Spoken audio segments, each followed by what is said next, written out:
오늘의 정치권 이슈 살펴보겠습니다. 배종호 세한대 교수, 신성범 전 의원 두 분과 함께합니다. 어서 오세요. 안녕하세요. 한덕수 국무총리 후보자 인사청문회 어제와 오늘 일정이었는데 결국 파행했습니다. 현장의 목소리 먼저 듣고 오겠습니다. 총리 후보자님에 대한 인사청문회가 법정 기간 내에 이루어지지 못하고 또 양당 간의 협의가 불비해서 국민들한테 제대로 청문회 모습을 보여드리지 못해서 죄송하다는 말씀을 드립니다. 오랜 국회의 전통이 법정 기일을 지키는 것임에도 불구하고 이 아름다운 전통이 이번에는 깨질 것 같습니다. 다시 한번 죄송하다는 말씀을 거듭 드립니다.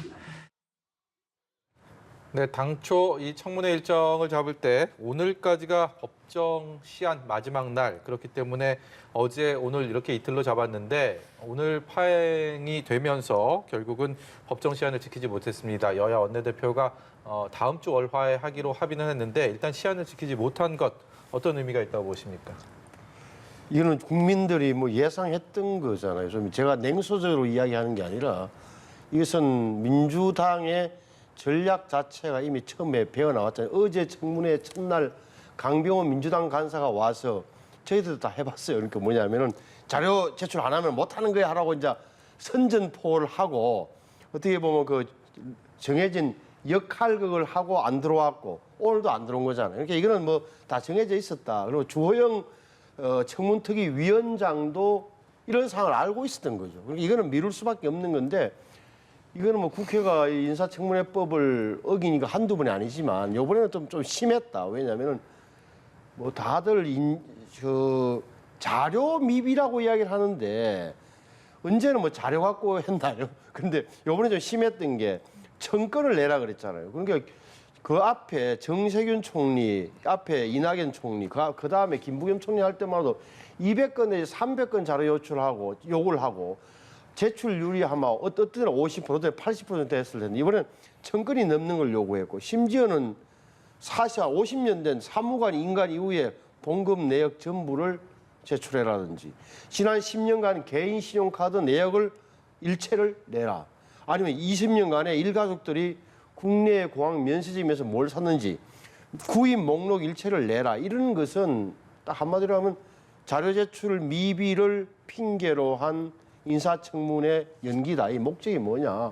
5월, 2월 3일이면 다음 날이 5월 4일이 다음 주 수요일이 한동훈 법무부 장관이 잡힌 거예요. 나름 민주당에서는 전략적으로 배치를 하고 있다라고 저는 보였다. 근데 제 눈에 그렇게 보여요.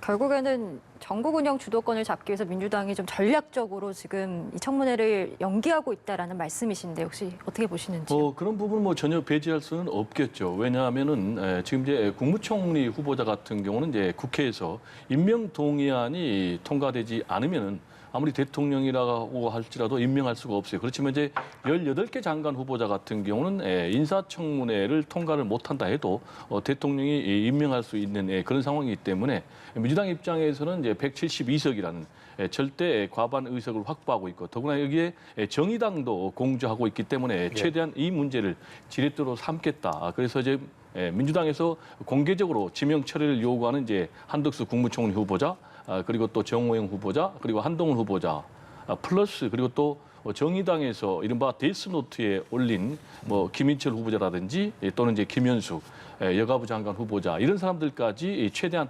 낙마시키겠다라는 이제 그런 전략이 연계돼 있는 건 맞는데 지금 이제 문제는 쟁점이 자료 부실 문제 아니겠습니까? 그러면 이제 상당 부분 기존에 뭐 이낙연 정세균 총리 후보자에 비해서 자료 제출을 많이 요구한 것은 사실이에요. 그럼 이제 왜 이렇게 자료 제출을 많이 요구하느냐?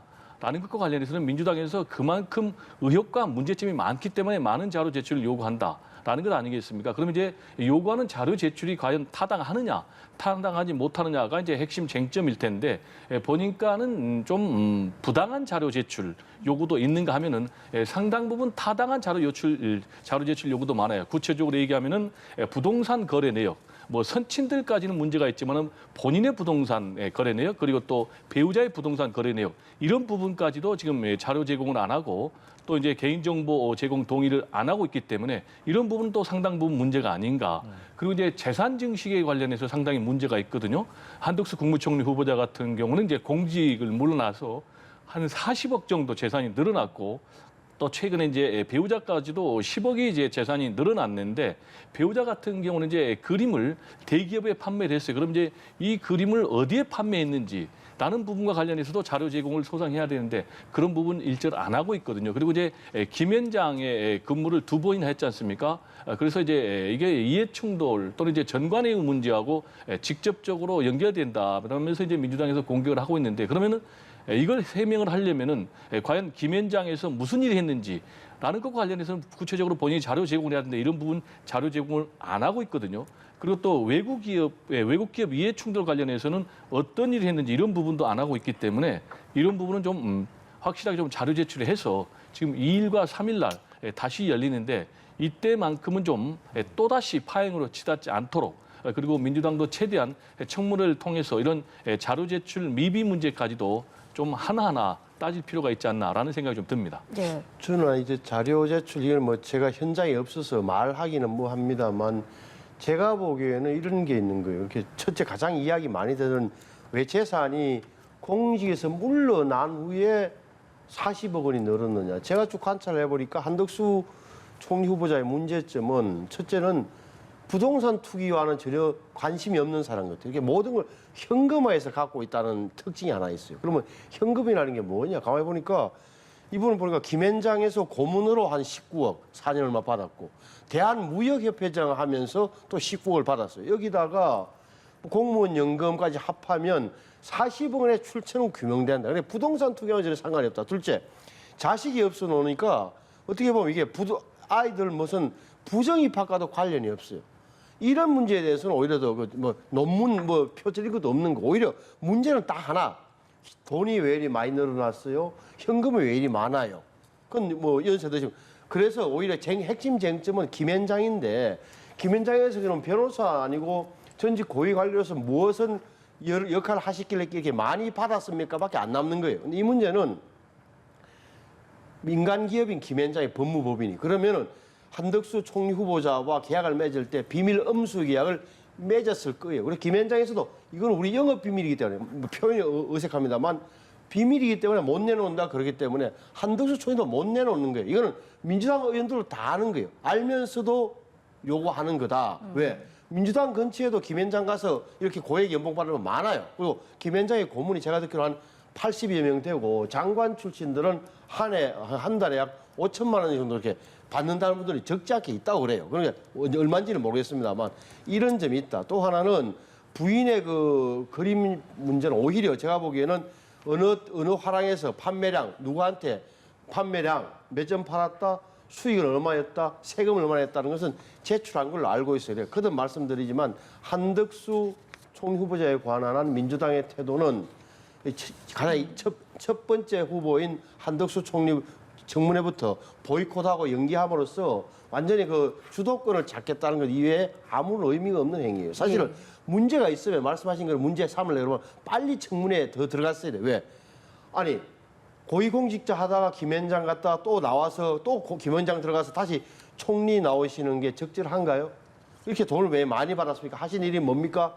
이렇게 추궁하는 게 국민들이 보기에도 훨씬 더 신뢰도가 있는 거예요. 이상하네. 이렇게 될 때 나중에 인준 투표 가서 각 부표를 던지는 게 훨씬 설득력이 있는 거지. 청문회 이렇게 늦춰가지고 할 일은 아니다라고 저는 보는 거예요. 예. 네, 저도 좀 균형을 잡아야 되겠는데요. 지금 이제 한덕수 국무총리 후보자의 김현장 회전문 경력은 상당히 좀 문제가 있습니다.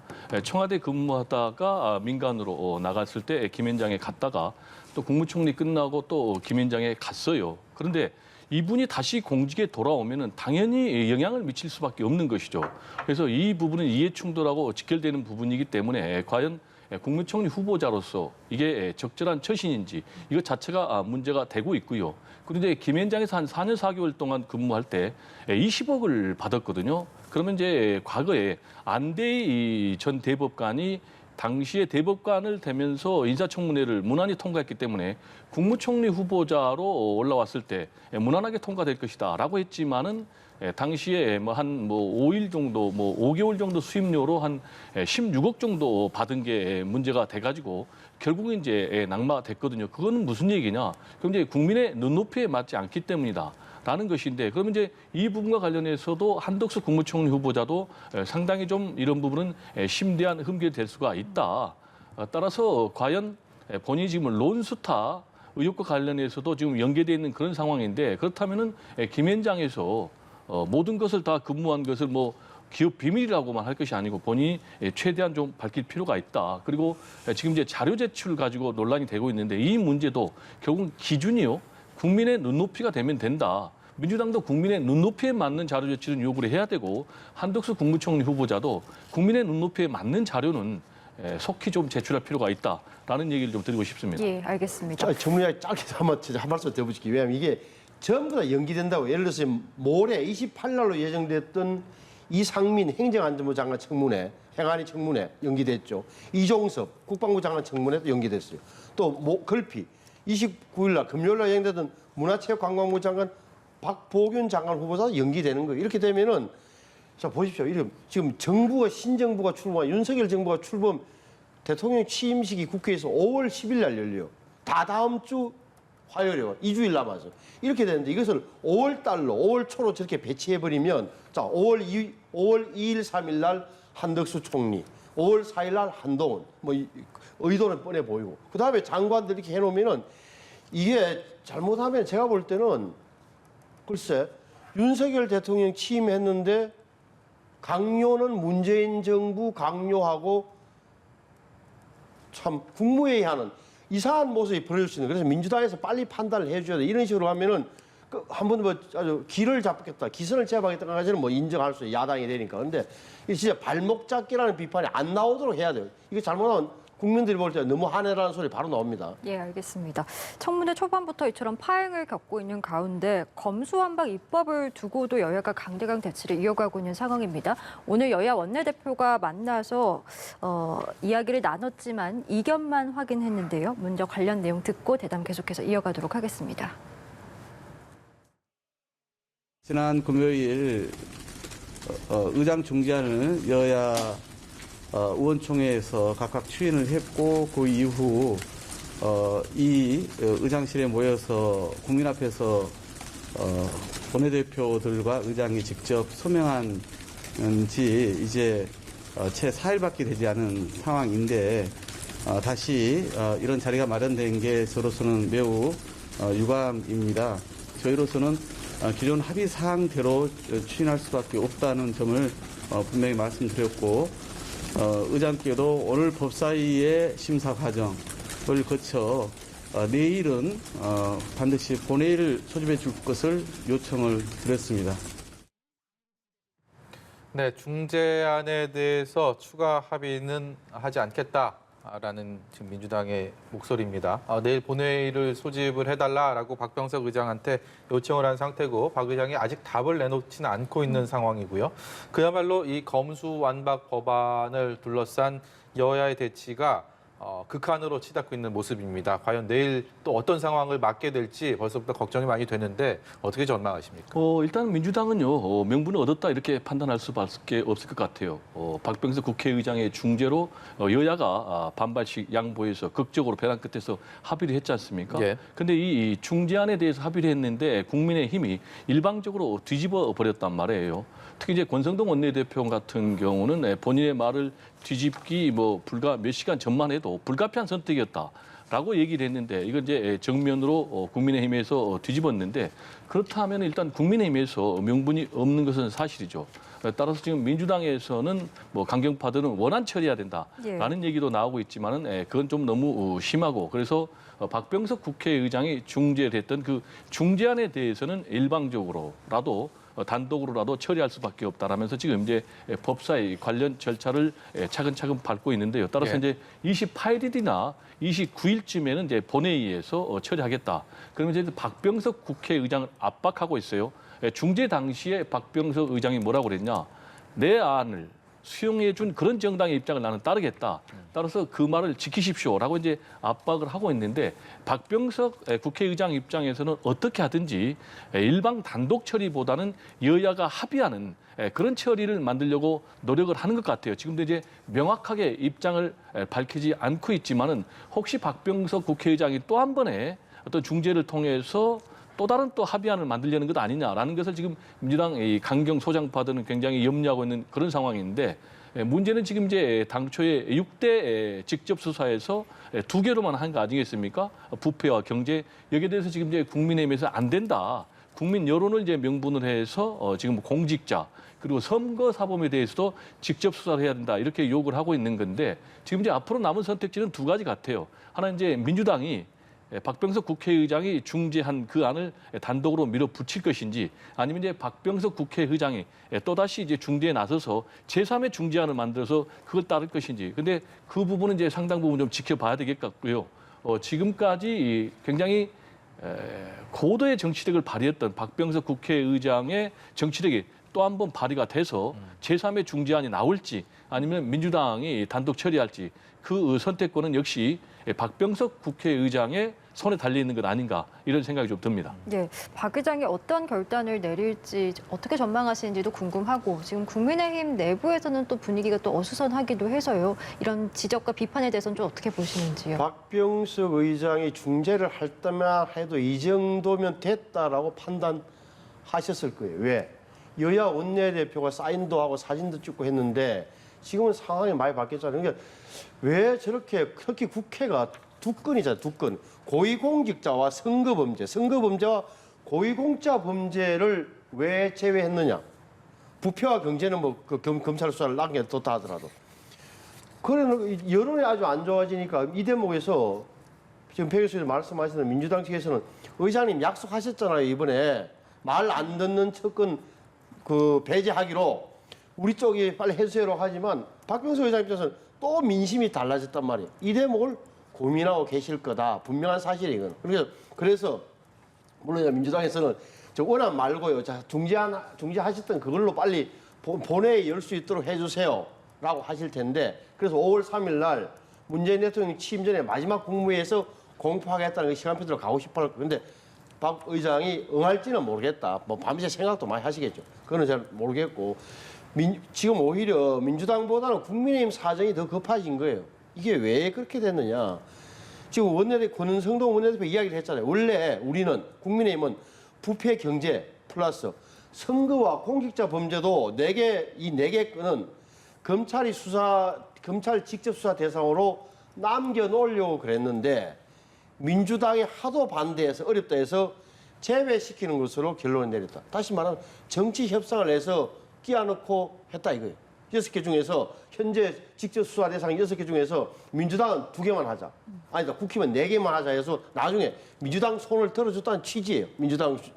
그래 놓으니까 이게 아시는 대로 당시 민주당이 얼마나 어려운 처지에 놓였습니까? 특히 민영배 의원의 위장 탈당이라는 꼼수 때문에 민심이 완전히 돌아서서 이 이른바 금박완수, 금수완박 법안을 도저히 처리를 못할 지경에 이르렀고 심지어는 지방선거 걱정된다. 당에서 당내 비판까지 나오는 상황에서 권성동 의원이 원내대표가 덥석 고민 없이 너무 고민 안 하고 받아와서 문제가 생긴 거란 말이에요. 그래서 그렇게 된 거 아닙니까? 그러니까 예. 지금은 민주당이야 느긋하게 권 대표 전번에 사인한 거는 뭐 재논의 하자는 게 파기하는 겁니까 안 하는 겁니까 압박을 하는 거죠. 그렇지만 권성동 원내대표 입장에서는 뭐 좀 그런 판단에 좀 차원이 있었지만 여기서 국민들이 이렇게 반대하는데 당에 가서 또 어떻게 하겠어요? 당을 또 설득해야 돼. 당내에서도 지금 반대론이 많고 울며 겨자 먹기로 지금 원내대표 회담에 나가고 있다라고 보는 게 좀 정확한 거죠. 이 과정에서 또 한동훈 법무장관 후보자가 심심치 않게 등장을 합니다. 이준석 대표가 한동훈 법무장관의 뭐 통화 이후에 이 태도가 돌변했다라는 얘기들 나오고 오늘 또 한동훈 후보자는 검수완박에 침묵하는 건 양식 문제다라고 또 본인의 또 소신 발언을 하면서 이것을 뭐 윤핵관과의 또 결부지어서 또 얘기들이 나오고 있는데 이 사안에 대해서는 어떻게 보고 계십니까? 일단 뭐 한동훈 법무장관 후보자는 이미 이전부터 이 법안을 저지해야 된다라는 이제 강력한 메시지를 내놨지 않습니까? 따라서 이런 중재안에 대해서 당연히 부정적인 입장을 내놓을 수밖에 없는 것이고요. 예. 또 이제 이걸 받아가지고 이준석 대표가 다시 재논의해야 된다라는 이제 입장을 피력하면서 결과적으로 국민의힘 입장이 완전히 뒤집혔는데, 그런데 이준석 대표 같은 경우는 지금 본인 이제 성상납 의혹 문제와 관련해서 당 징계위원회 회부돼 가지고 징계 절차가 지금 밟고 있는 그런 상황 아니겠습니까? 따라서 이제 강성 지지층의 네. 어떤 그런 목소리를 의식했다라는 이제 그런 평가도 있는데, 결국은 권성동 원내 대표가 하루 만에 내지는 뭐 불과 몇 시간 만에 자신의 입장을 180도로 바꾼 것은 결국 이제 윤심 때문이 아닌가 이렇게 생각이 됩니다. 배현진 대변인도 얘기를 했고, 그리고 결정적으로 이제 장제원 비서실장이 윤석열 대통령 당선인의 입장은 전과 다름이 없다. 구체적으로 하면 이제 검수완박을 하면은 부패 완판이다. 그리고 헌법 정신을 위반한 것이다. 훼손하는 것이다. 라면서 이제 굉장히 단호하게 부정적인 입장으로 밝히니까 그 이제 권성동 원내대표도 이런 선택을 한 것 같은데, 문제는 이제 이렇게 될 경우에는 과연 의회 민주주의가 있는가? 국민의힘은 지금 청와대 출장소 아닌가라는 이제 그런 문제 제기에 직면할 수밖에 없고요. 그리고 이제 또 하나의 문제는 뭐가 있냐면은 지금 이제 언론에 보도된 것은 또 배현진 대변인도 밝혔지만은 통과된 이후에만 소통을 한 것이 아니고 진행 중에도 권성동 원내대표하고 그리고 이제 윤석열 대통령 당선인하고 소통을 했다는 건 아니겠습니까? 그러면 결국 이제 윤석열 대통령 당선인의 입장이 바뀐 것인데, 쭉 흐름을 보면 당초에는 존중한다, 또 우려된다. 라고 했다 결국 이제 단호하게 반대한다는 입장을 장제원 비서실장이 내놨는데, 그럼 왜 이렇게 윤석열 대통령 당선인의 입장이 바뀌었을까? 결국 이제 크게 보면은 당내 강경파들의 반발, 그리고 또 검찰의 반발, 또 국민의 부정적인 여론의 흐름, 이런 것 때문에 제가 볼 때 바뀐 것 같은데요.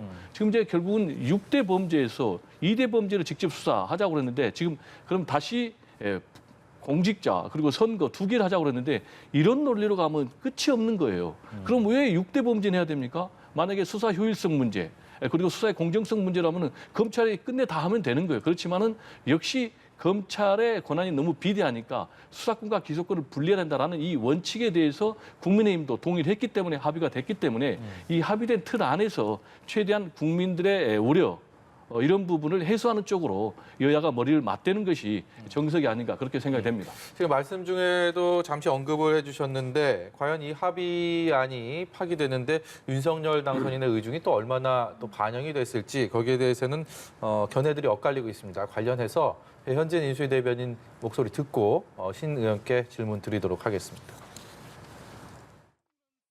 정당은 지금은 저희가 이제 새 집무실에 이름이 없기 때문에 아직까지 사용하고 있는 청와대를 제가 인용해서 말씀드리면, 청와대에 그 뒤처리를 하는 그런 곳이 아닙니다. 국회 또한 청와대 거수기를 두는 흥신소 같은 곳이 아니기 때문에 정당과 국회에서 국민의 말씀을 듣고 정확하게 그 여론을 판단해서 뜻에 부합하는 방향을 찾아가고 있는데요. 그 논의 중에 여러 갈래의 말씀이 나오기도 하고 지금과 같은 합의 재논의의 의견이 다시 부상할 수도 있다고 생각합니다. 윤석열 당선인과 권성동 원내대표의 관계, 그야말로 측근 중에 측근으로 누구도 부인하지 않는 상황이기 때문에 과연 이 박병석 의장이 낸 중재안을 협상하는 과정에 권성동 원내대표가 윤석열 당선인과 아무 얘기도 하지 않았을까라는 것에 물음표가 따라붙었는데, 협상 당시에 이 상황을 얘기를 했고 거기에 대해서 확인을 했다, 소통은 있었다라는 게 뭐 양쪽의 공식적인 얘기고, 여기에 대해서 또 과연 그 과정에 합의하는데 개입하거나 또 주문을 하진 않았다, 선뜻 이해가 되지 않는 부분도 좀 있는 것 같습니다. 배현진 대변인이 방금 했던 이야기를 어떻게 들으셨어요? 저는 저거는 뭐냐면 지금 민주당에서는 이 권성동 원내대표가 합의안을 파기하게 된 배경에는 뒤에는요, 윤석열 당선인이 있어요. 윤석열 당선인의 오른팔에 관한 한동훈 법무부 장관 이야기를 듣고 이준석 대표가 했다 그러잖아. 이걸 연결시키는 거잖아요. 그러니까 네. 배현진 대변인은 원내 사정에는 윤석열 당선인이 개입하지 않는다는 이야기를 강하게 해요. 제가 아는 한, 제가 정리를 하면, 첫째, 권성동 원내대표 거칠게 보고 있을 겁니다. 거칠다 하면 이런 상세한 규정을 보고 안 하고 박병석 국회의장이 중재를 해서 잘 되고 있습니다 정도가 제가 상식적으로 판단하는 권성동 원내대표가 보고했다는 내용일 거예요. 그 왜 그러냐면 저 윤석열 당선인은 검찰 쪽의 이야기를 듣지 않으려고 그래요. 검찰 이야기를. 왜? 검찰 프레임이 자기한테 가장 불리하다는 걸 알고 있기 때문에 알아서 하세요라든지 검찰하고 관계되는 걸 일부러 거리를 두었다고요. 그러니까 권성동 원내대표가 어차피 검사 출신이니까 전권을 가지고 했다는 게 맞는 거예요. 근데 왜 원내 대변인은 배현진 대변인은 저렇게 이야기하느냐? 이런 사안에 대해서 대통령 당선인한테 보고도 안 하고 했단 말이야.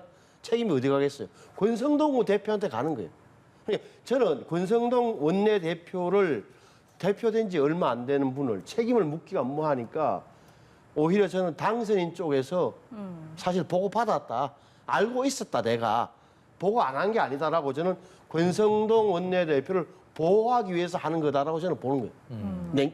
제 말에 맞을 겁니다. 나중에 한번 취재를 해보시면 그런 거고 그 당선인 입장에서는 왜 이야기를 못 하느냐. 아까 얘기했지만 윤석열 당선인 입장에서는 또 검찰이 자기 옆에 논의의 중심이 서는 걸 극도로 꺼려할 수밖에 없는 처지. 그리고 당선인 입장에서 당에 대해서 원내대표 입장에서 당대표도 아닌데 원내대표가 하는 데 대해서 뭐라고 코멘트를 하거나 지시할 거나 하는 입장이 전혀 아닌 거예요. 그건 문재인 대통령과 비슷한 처지예요. 그러니까 이것은 알아서 당대표와 원내대표가 알아서 하십시오라고 힘을 실을 수밖에 없는 처지다. 그래서 지금 현 상황에서는 권성동 원내대표에게 윤석열 당선인이 힘을 실어주고 있다. 이게 보여져요. 예. 지금 이제 신 의원께서 윤석열 대통령 당선인이 검찰과는 거리를 두고 있다라는 얘기는 좀 일반적인 그런 평가가 좀 상당히 좀 맞지 않는 것 같아요. 당장 본인의 최측근인 한동훈 검사장을 지금 법무장관 후보자로 발탁을 했지 않습니까?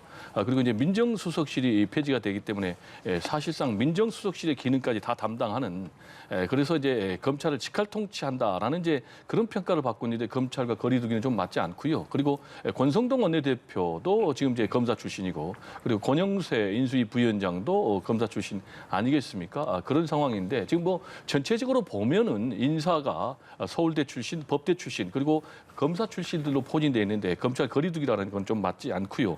그리고 이제 권성동 원내대표와 관련해서는 이 검수완박 중재안이 합의되기 전 그리고 후 두 차례나 만났어요. 그럼 이제 전에는 왜 만났느냐?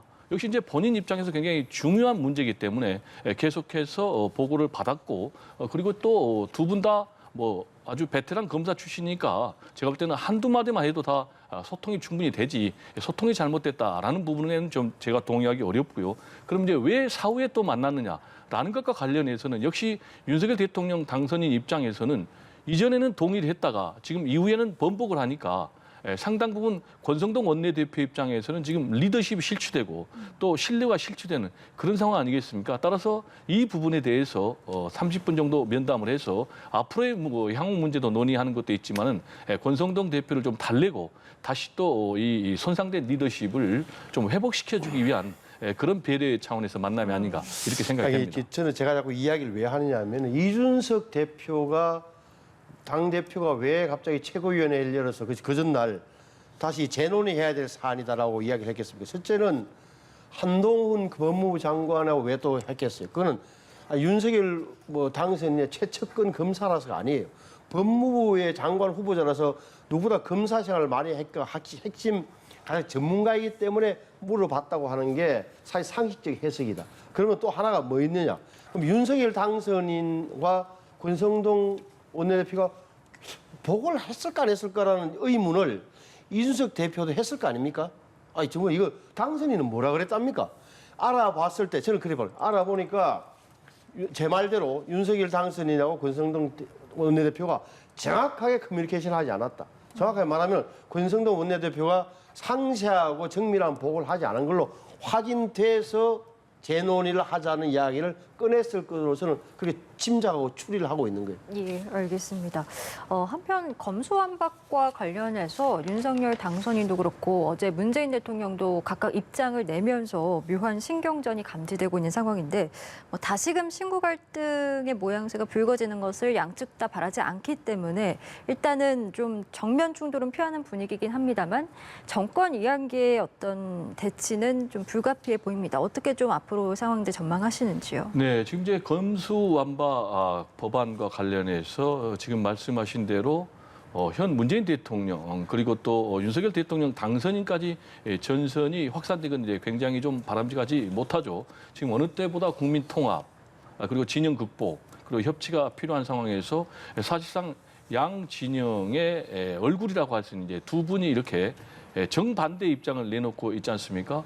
지금 이제 문재인 대통령의 입장을 제가 쭉 자세히 봤더니 상당히 좀 원칙론에 가까워요. 일단 여야가 극적으로 합의를 했기 때문에 이 합의안을 존중하는 것이 맞다. 다만 그렇지만은 국회에서 일방 처리보다는 서로 여야 합의해서 처리하는 것이 맞다라는 그런 입장이고 반면에 윤석열 대통령 당선인은 이제 기존에 말한 대로 검수완박은 부패 완판이다라는 이제 그런 부정적인 입장을 내놓고 있는데 역시 이제 결국은 이 갈등을 국회에서 어떻게 이번에 극복하느냐의 문제가 남았는데 예. 이게 근본을 따지면 끝이 없는 거예요. 결국 6대 범죄에서 지금 2대 범죄로까지 줄이고 그리고 수사권, 기소권 분리하는 건 합의를 했지 않습니까? 그래서 이제 남은 문제는 4개로 하느냐 아니면 2개로 하느냐의 그런 문제이기 때문에 충분히 좀 박병석 국회의장이 정치력을 발휘하고 여야도 좀 합의하는 그런 의회 민주주의 정신을 좀 보여주기를 좀 바랄 뿐입니다. 예. 마지막으로 지방선거 얘기도 하나 좀 여쭤보도록 하겠습니다. 민주당의 경기도지사 후보로 김동연 전 경제부총리 어제 확정이 됐습니다. 결선 투표 없이 비교적 무난하게 이 결선까지 올라가게 됐는데 경기도가 최대 격전지로 꼽히는 상황. 이미 국민의힘에서는 김은혜 의원이 최종 주자로 상대를 기다리고 있었습니다. 윤심과 명심의 대결, 당의 전폭적인 지지를 받고 있는 또 중도 확장성이라는 또 강점을 갖고 있는 이 뚜렷한 상황들 판세 좀 전망 좀 듣도록 하겠습니다. 저는 놀란 게 김동연 부총리가 저는 결선 투표까지 가지 않을까. 다시 말하면 그 현역 의원들 5선의 2명과 수원시장 출신 염태영 후보 사이에서 야 당원들이 절반이라는데 되겠냐 싶었는데 확실히 민주당 당원들이 전략적 선택을 하는 것 같아요. 잘하시는 것 같아요. 그래서 결선 투표 없이 후보가 쉽게 됐는데 저래 되면 김동연 대 김은혜, 경제부총리 대 초선 의원, 대장동 타격대 대 이재명 후보의 후광을 입은 경제부총리 어떻게 될지 감을 못 잡겠다. 다만 제가 말씀드릴 수 있는 것은 김동연 후보는 이재명 후보를 너무 많이 기대하거나 뒤에 후광을 너무 많이 입으려고 그러면 손해 볼 것 같다는 느낌이 드는 거고 김은혜 의원은 너무 윤심과 이재명 공격에만 이재명 전 후보 공격만 해서 완전 경기도에서 이재명 색깔을 치우겠다는 식으로 너무 갈 경우에는 그것도 손해 볼 겁니다. 예. 어떻게 전망하십니까? 일단 기본적으로 성격 자체가요. 대선 2라운드다 이렇게 생각이 됩니다. 네. 일단 대선 결과대로라면은 이재명 전 후보가 5%포인트 경기도에서 이겼기 때문에 김동연 후보가 우세할 것이다라는 그런 전망이 가능하고요. 그렇지만은 5월 10일 날 취임식하고 6월 1일 날 선거를 하면은 아무래도 컨벤션 효과 때문에 김은혜 후보가 유리할 것이다. 라면 이제 그 부분도 상당히 맞는데 지금 여론조사 보면은 초박빙이에요. 따라서 앞으로 윤석열 대통령 당선인이 어떻게 하느냐에 따라서 굉장히 이 경기도지사 선거의 결과가 상당히 좀 좌우될 것으로 보이고요. 지금 이제 중요한 것은 만약에 여기서 김동연 후보가 승리한다. 그러면 이재명 지사는 재기의 발판을 좀 잡을 수가 있을 것 같고 그렇지만은 여기서 김동연 후보가 진다. 그러면은 상당한 좀 타격이 있을 것 같아요. 아무래도 이제 정치적 안방 아니겠습니까? 예. 그래서 이제 중요한 관전 포인트는 첫 번째로 과연 이재명 전 후보가 이번 경기도지사 선거 전에 어느 정도 개입을 할 것인지 안 할 것인지 그런 부분 그리고 또 분당갑의 지금 보궐선거와 관련해서 과연 안철수 지금 인수위원장이 출마를 할지 안 할지 그러면 또 여기에 맞불 작전으로 이재명 전 후보도 출마를 할지 안 할지 저는 이 부분은 좀 개인적이지만 이런 부분이 앞으로 남은 좀 관전 포인트가 아닌가 생각이 됩니다. 네, 지방선거 전망까지 오늘 두 분과 함께 이야기 나눠봤습니다. 배종우 세한대 교수, 신성범 전 의원과 함께했습니다. 오늘 말씀 고맙습니다. 네, 감사합니다.